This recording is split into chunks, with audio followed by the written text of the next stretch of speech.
Hi friends, good morning Telangana with Jilani J24 news కి స్వాగతం. Sorry for the late, మా episode అనేది లేట్ అయింది. Sorry for that viewers. ప్రధానంగా చూసుకుంటే డైలీ లాగానే ప్రతిరోజు లాగానే ఈనాడు వార్తల్లోని ముఖ్యాంశాలు తీసుకుంటే, కష్టాల్లో మరిన్ని జలాల వినియోగమే లక్ష్యం, తెరపైకి కొత్త ప్రాజెక్టులు, బేసిన్లో భవిష్యత్ అవసరాలను దృష్టిలో ఉంచుకొని ఉత్తర్వులు, బ్రిజేష్ ట్రిబ్యునల్ ఎదుట వాదనలు వినిపించనున్న ప్రభుత్వం, ఆ దిశగా నీటిపారుదల శాఖ ముమ్మర కసరత్తు. వీధి దీపాలపై పక్కాగా లెక్క, ప్రతి లైటు వెలగాలి, అవసరమైన టెండర్లనే పిలవాలి, సీఎం రేవంత్ రెడ్డి ఆదేశం.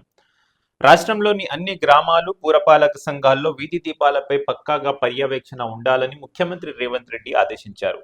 అవసరమైన అన్ని ప్రాంతాల్లో ఎల్ఈడి లైట్లను బిగించి వాటి నిర్వహణ బాధ్యతలను గ్రామాల్లో పంచాయతీలకు అప్పగించాలని సూచించారు. సో వీధి దీపాలు, స్ట్రీట్ లైట్స్ ఏవైతే ఉంటాయో పురపాలక పంచాయతీలలో కానివ్వండి, గ్రామాల్లో కానివ్వండి, ప్రతి గ్రామంలో వీధి దీపాలు అనేవి వెలగాలి అని ముఖ్యమంత్రి రేవంత్ రెడ్డి గారు చెప్పారు. ఈ సందర్భంగా ఆయన మాట్లాడుతూ, ఇప్పుడున్న వీధి దీపాలను సమర్థంగా వినియోగించుకోవాలి, అవన్నీ రాత్రిపూట పక్కగా పనిచేయడంతో పాటు పగటిపూట వెలగకుండా చూసి తద్వారా విద్యుత్ వృద్ధాను అరికట్టాలి. అవసరమైన చోట కొత్తవి బిగించండి, పోల్ సర్వే చేపట్టి అసలు ఎన్ని దీపాలు అందుబాటులో ఉన్నాయి, కొత్తగా ఎన్ని అవసరం పడతాయో పక్కాగా లెక్కలు వేయండి. అన్ని మున్సిపాలిటీల్లోనూ ఎల్ఈడి లైట్లను బిగించేందుకు కూడా టెండర్లు ఆహ్వానించాలని అధికారులకు సూచించారు. సమావేశంలో సీఎం సలహాదారు వేం నరేందర్ రెడ్డి, సీఎంఓ ముఖ్య కార్యదర్శి శేషాద్రి, కార్యదర్శి మాణిక్రాజ్, పంచాయతీరాజ్ ముఖ్య కార్యదర్శి ఎన్ శ్రీధర్, ఆ శాఖ commissioner Srujana, core urban area municipal కార్యదర్శి ఇలంబర్తి, మున్సిపల్ శాఖ కార్యదర్శి Sridevi, GHMC commissioner RV Karnan తదితరులు పాల్గొన్నారు. కమాండ్ కంట్రోల్ సెంటర్ లో ముఖ్యమంత్రి గారిది ఒకటే మీటింగ్ జరిగిందంట. దాంట్లో వీధి దీపాలు, స్ట్రీట్ లైట్స్ ఏవైతే ఉన్నాయో ఇప్పటి వరకు ఎన్ని వీధి దీపాలు వెలుగుతున్నాయి, స్ట్రీట్ లైట్స్ ఇంకా ఎన్ని అవసరం ఉన్నాయి, గ్రామాల్లో ఎన్ని ఉన్నాయి, అసలు దాని వినియోగం ఎలా ఉంది, అండ్ ఆ ఎల్ఈడి లైట్లు కొత్త టెండర్లు పిలిచి ఎక్కడైతే వీధి లైట్లు నిర్వహణ లేదో అక్కడ ఇమీడియట్ గా స్టార్ట్ చేయాలి, టెండర్లు కూడా పిలవాలని చెప్పారంట. దీంతో పాటు నేటి అర్ధరాత్రి నుంచి ఆరోగ్యశ్రీ సేవలు నిలిపివేత, ప్రైవేట్ ఆసుపత్రుల్లో బంద్ చేస్తున్నట్లు టిఏఎన్హెచ్ఏ ప్రకటన. రాష్ట్ర వ్యాప్తంగా మంగళవారం అర్ధరాత్రి నుంచి ప్రైవేట్ ఆసుపత్రుల్లో ఆరోగ్యశ్రీ సేవలను నిలిపివేస్తున్నట్లు Telangana Aarogyasri network hospitals association ప్రకటించింది. ఈ మేరకు రాష్ట్ర అధ్యక్షుడు డాక్టర్ వద్దిరాజు రాకేష్ సోమవారం ఒక ప్రకటన విడుదల చేశారు. ఆరోగ్యశ్రీ కింద అనుసంధానమైన 322 ప్రైవేటు నెట్వర్క్ ఆసుపత్రులకు ప్రభుత్వం నుంచి పెద్ద మొత్తంలో బకాయిలు రావాల్సి ఉందని, ఈ విషయమై ఆరోగ్య శాఖ మంత్రి, ఆరోగ్యశ్రీ సిఈఓలను కలిశామని, అయినా తమ సమస్యలు పరిష్కారం కాకపోవడంతో విధి లేని పరిస్థితుల్లో సేవలు నిలిపివేస్తున్నట్లు వెల్లడించారు. ఆరోగ్యశ్రీ నెట్వర్క్ ఆసుపత్రులతో ఇటీవల జరిపిన చర్చల్లో 140 కోట్లు బకాయిలు విడుదల చేస్తామని ఇచ్చిన హామీ మేరకు సోమవారం 100 కోట్ల బకాయిలు విడుదల చేశామని, మరో 40 కోట్లు త్వరలో విడుదల చేయనమని వైద్య వర్గాలు వెల్లడించాయి. అయితే ప్రభుత్వం నుంచి తమకు సుమారు 1400 కోట్ల వరకు బకాయిలు రావాల్సి ఉందని ఆరోగ్యశ్రీ నెట్వర్క్ ఆసుపత్రులు చెప్తున్నాయి.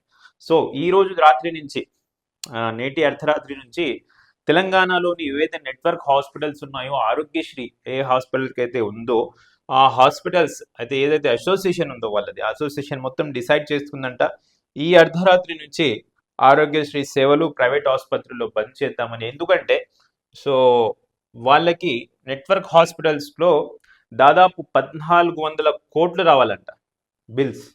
సో 1400 కోట్ల బిల్స్ గవర్నమెంట్ తరపు నుంచి ఆరోగ్యశ్రీ అంటే హాస్పిటల్స్కి రావాలి. ఆరోగ్యశ్రీ తరపున అవి రిలీజ్ చేయలేదు. ఇది వరకు చాలాసార్లు మేము ఆరోగ్యశ్రీ సిఇఓలని కలిసాము, కానీ ఇప్పటి వరకు ఎలాంటి మాకు సూచనలు రాలేదు, అమౌంట్ రాలేదని వాళ్ళు చెప్తున్నారు. మళ్ళీ ఈనాడులో రాసిన విధంగా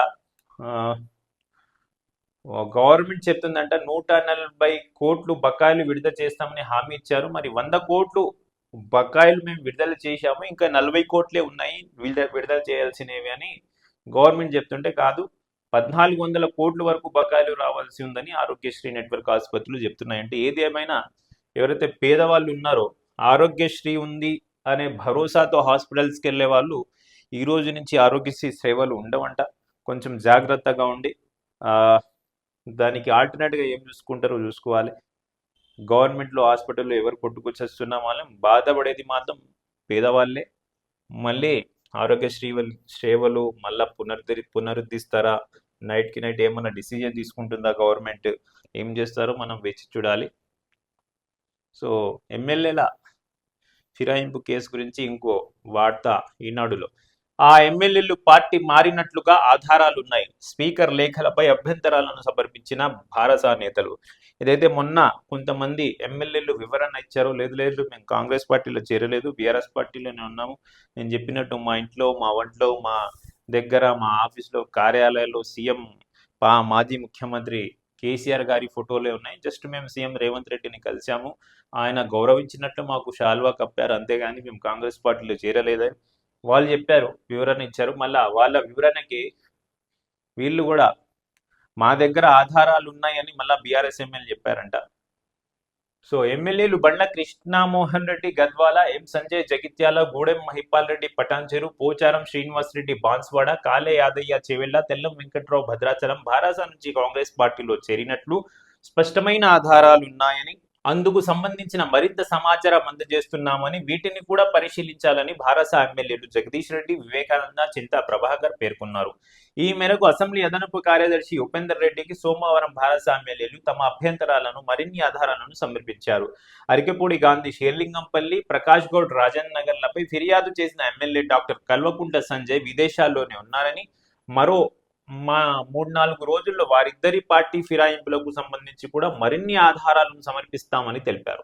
పార్టీ ఫిరాయింపు నోటీసులను స్వీకరించిన ఇప్పటి వరకు వివరణ ఇవ్వని ఎమ్మెల్యేలు కడియం శ్రీహరి, దానం నాగేందర్ల నుంచి సాధ్యమైనంత త్వరగా వివరణ తీసుకోవాలని కోరారు. అనంతరం అసెంబ్లీ మీడియా పాయింట్లో జగదీష్ రెడ్డి, వివేకానంద, చింతా ప్రభాకర్ మీడియాతో మాట్లాడారు. పార్టీ మారిన ఎమ్మెల్యేలకు ఎక్కువ రోజుల సమయం ఇచ్చిన స్పీకర్ మాకు మాత్రం 3 రోజులే ఇచ్చారు, ఈ గడువులోపే మేము సమాధానం ఇచ్చాం, వారు పార్టీ మారినట్లుగా అన్ని ఆధారాలు సమర్పించాం. కాంగ్రెస్ పార్టీ సభలు, సమావేశాలు ఈ 10 మంది ఎమ్మెల్యేలు పాల్గొన్నారు. స్థానిక సంస్థల ఎన్నికల్లో కాంగ్రెస్ జెండా ఎగురవేద్దామని పోచారం శ్రీనివాస్ రెడ్డి అన్నారు. నియోజకవర్గ అభివృద్ధి కోసం సీఎంను కలిశామని పోచారం రాహుల్ గాంధీ,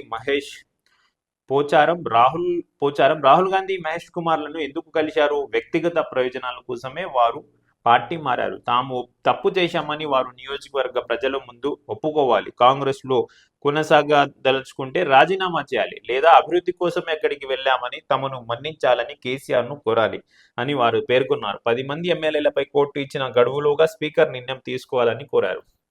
ఏదైతే మొన్న వివరణ ఇచ్చారో బీఆర్ఎస్ పార్టీ ఎమ్మెల్యేలు, లేదు లేదు మేము పార్టీలో జాయిన్ అవ్వలేదు, కాంగ్రెస్ పార్టీలో బీఆర్ఎస్లోనే ఉన్నామని, అయితే వీళ్ళు మళ్ళా జగదీష్ రెడ్డి మరియు ఇతరులు నిన్న వెళ్ళి స్పీకర్ని కలిసి లేదు వాళ్ళ పార్టీ మారారు, మా దగ్గర ఆధారాలు ఉన్నాయి, ఆధారాలు సమర్పించాం, మాకు 3 రోజులు ఇచ్చినా కూడా ఆ 3 రోజుల్లో మేము ఆధారాలు సమర్పించాం, వారు ఒప్పుకోవాలి మేము పార్టీ మారారని, లేకపోతే మేము నియోజకవర్గ అభివృద్ధి కోసమే పార్టీ మారాము అని కేసీఆర్ ముందు కోరాలి అని చెప్తుండ్రు.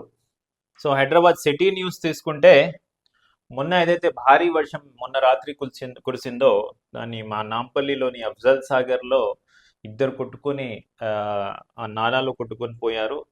సో ఆ న్యూస్ హైదరాబాద్ అందరికీ తెలుసు. అయితే నిన్న అక్కడ స్థానిక ఎమ్మెల్యే మరియు ఫెరోజ్ ఖాన్ కాంగ్రెస్ నాయకుడు వెళ్ళినట్టు మనకు తెలిసింది. సో దానికి సంబంధించిన వార్త ఏమో ఇది. నిర్లక్ష్యం నిలువెత్తు, ప్రాణం గల్లంతు. నగరంలో ప్రమాదకరంగా వరద కాలువలు, నిర్వహణ కరువై శిథిలాస్థితికి చేరిన పట్టణి వైనం. అఫ్జల్ సాగర్ లో పరీక్షిస్తున్న ఎమ్మెల్యే మాజిద్ హుసేన్, కలెక్టర్ హరిచందన్. ఇది ముషీరాబాద్ పిక్చర్. ఇది ముషీరాబాద్ లోని వినోభానగర్ లో ప్రహారీ కూలి యువకుడు కొట్టుకుపోయిన చోట ప్రొక్లైన్ తో రాళ్ల తొలగింపు.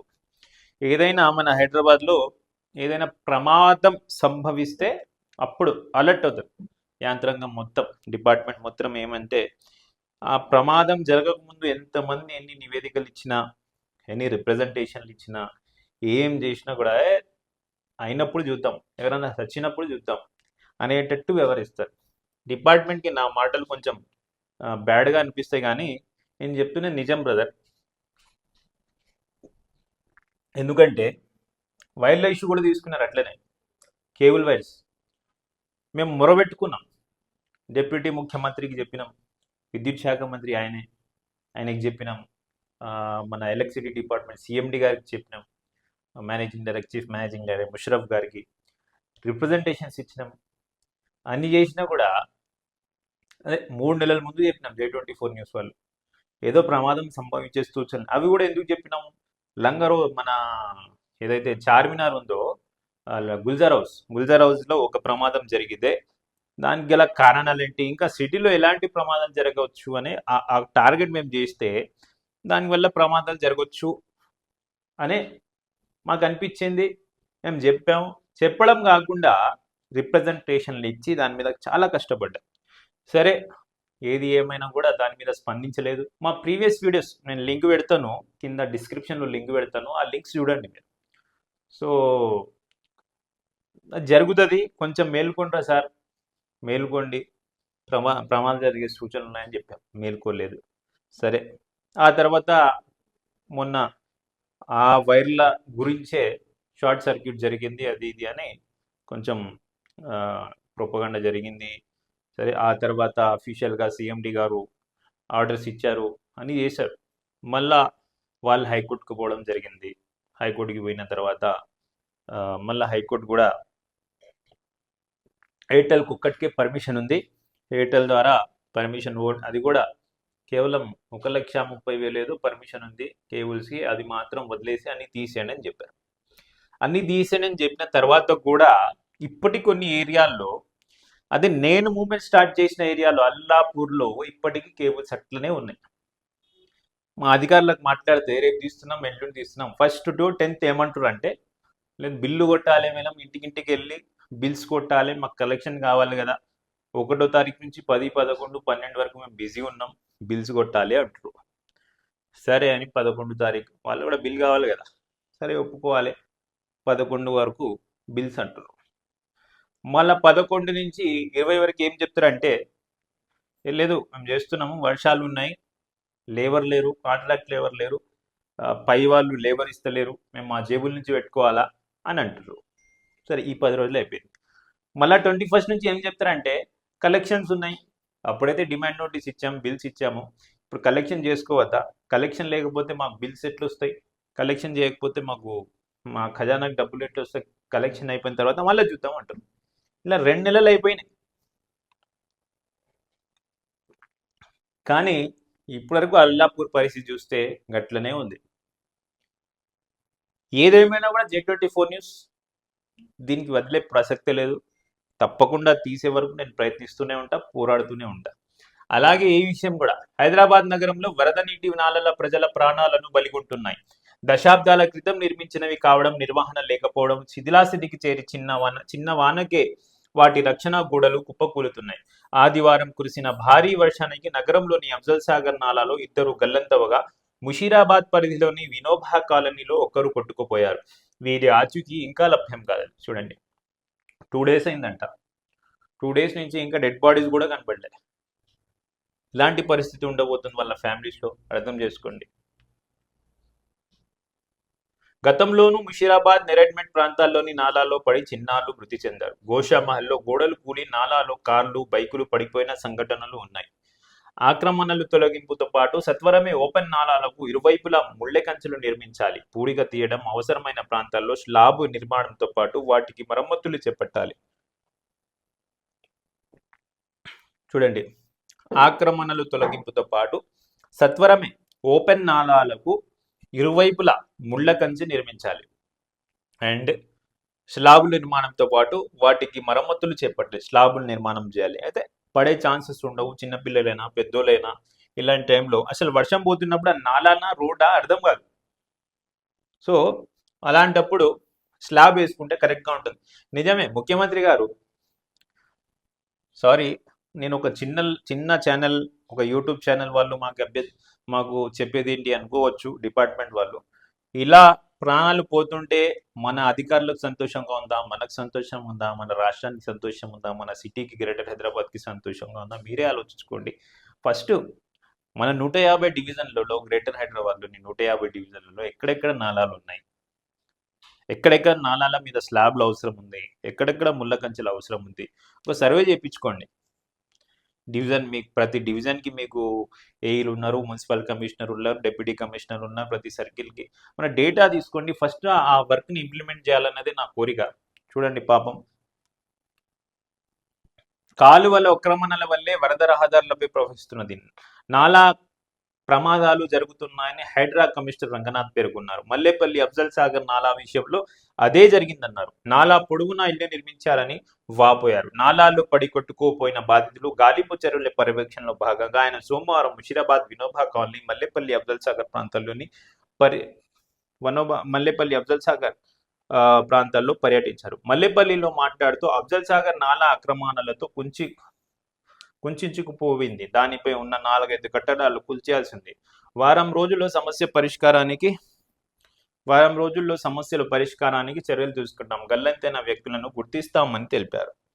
చూసారు కదా, గల్లంత అయ్యారు, అయిపోయింది, 2 రోజులు అయిపోయినాయి, ఇంకా గుర్తిస్తామంటారు.